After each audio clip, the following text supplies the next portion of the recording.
ओम शांति। मेरा नाम कल्पना स्वामी है। मैं रेलवे में रिजर्वेशन क्लर्क में के पद पर थी। 2013 में मेरे साथ एक घटना घटी। मेरे साथ के कर्मचारी लोग मुझे चोरी का इल्ज़ाम लगाकर जेल भेज दिए,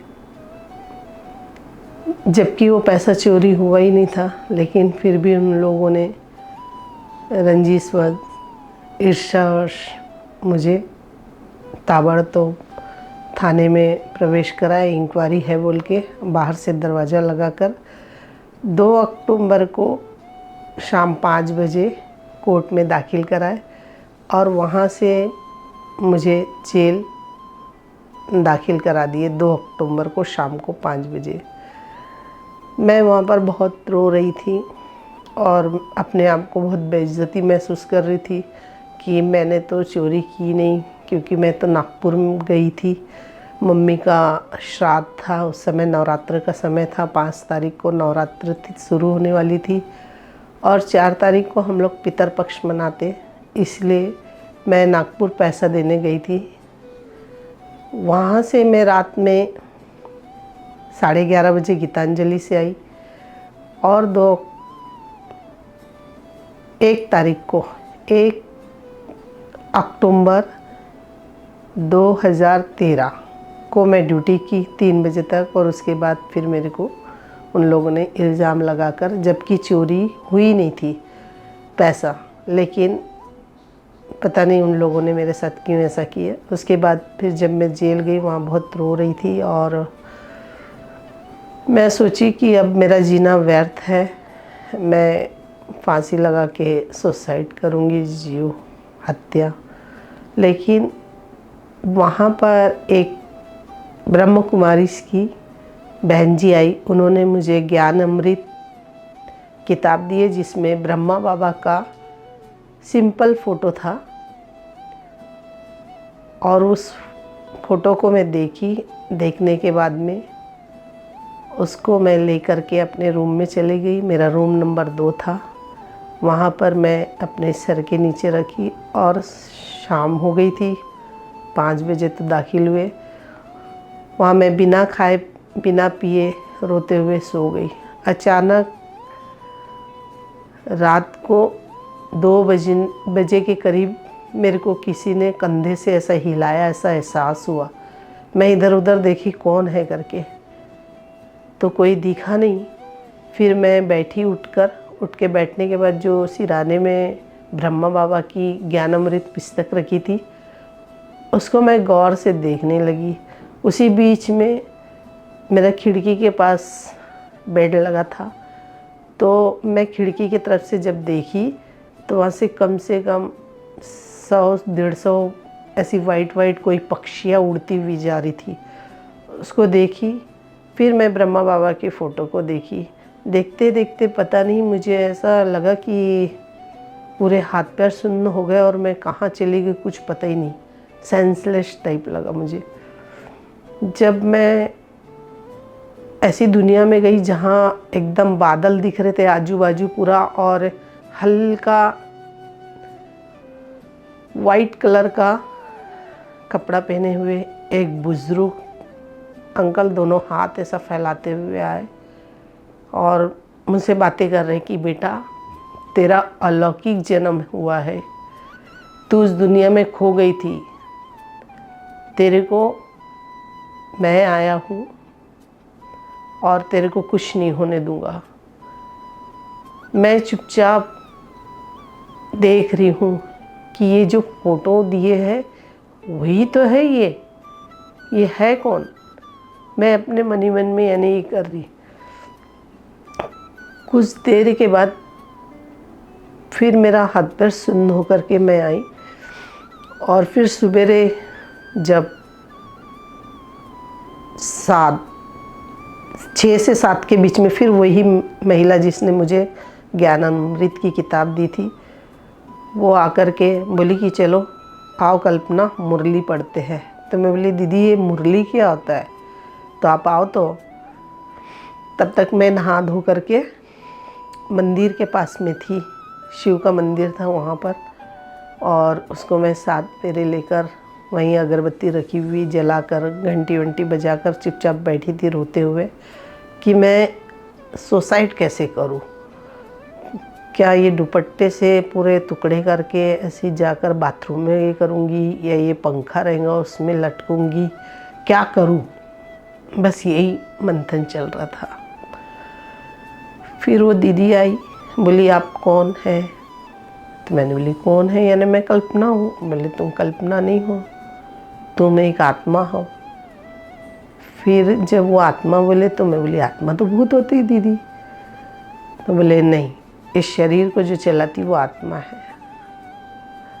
बोली अच्छा। फिर इतना ही जब बोलना ही था तो मैंने उनको बताई कि दीदी रात को 2 बजे कोई तो भी मेरे को ऐसा ज़ोर से हिलाए, और मैं हड़बड़ा के जब उठी तो उसके बाद ऐसा ऐसा घटना हुआ, और मैं वो जब पूरी सेंसलेस हो गई तो बादल के अंदर से एक बुजुर्ग अंकल निकल करके मेरे को दोनों हाथ फैला के बोला कि बेटा आओ, तुम्हारा अलौकिक जन्म है, तुम ये चीज़ नहीं करना, सुसाइड नहीं करना, और तुमको इस दुनिया में जीना है।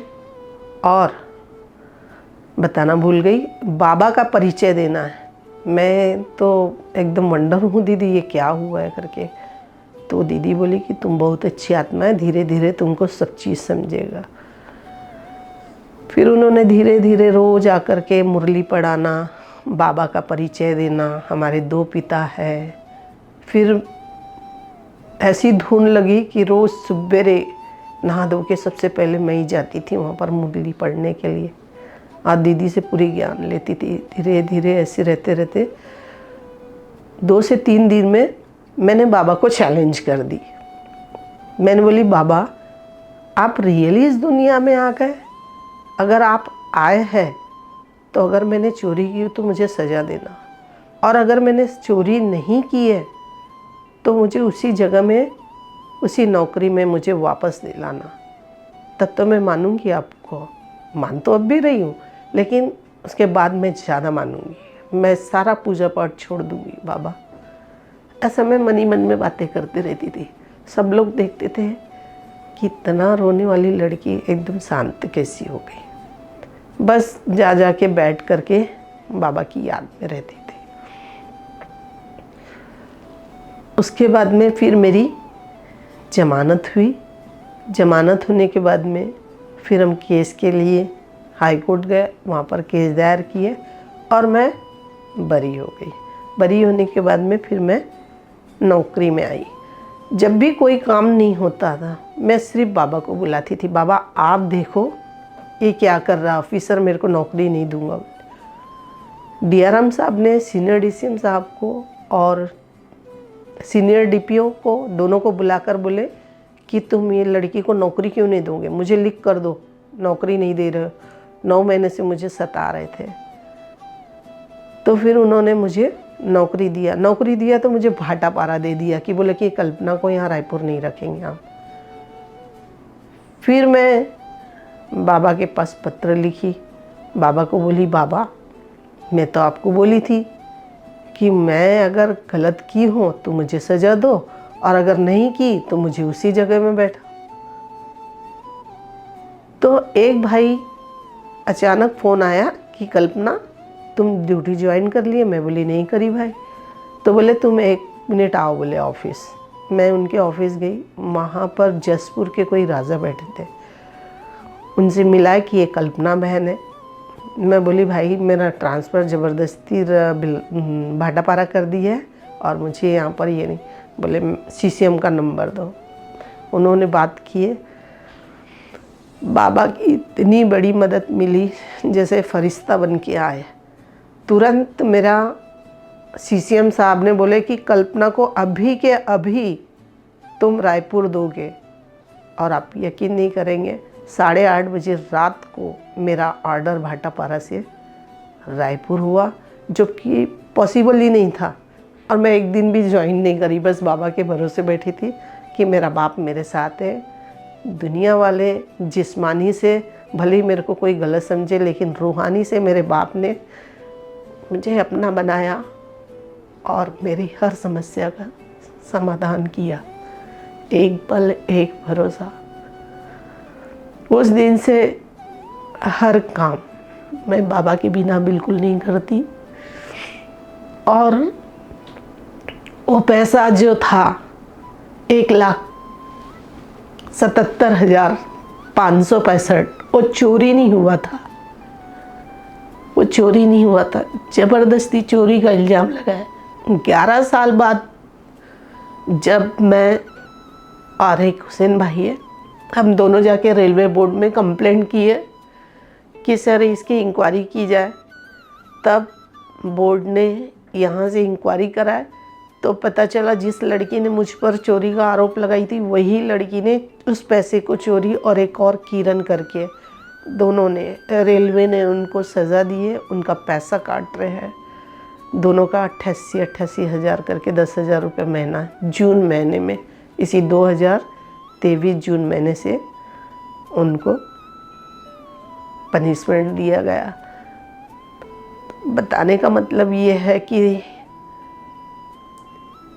बाबा की मदद इतनी ज़बरदस्त मिली है कि आज बस एक बाबा, दूसरा ना कोई।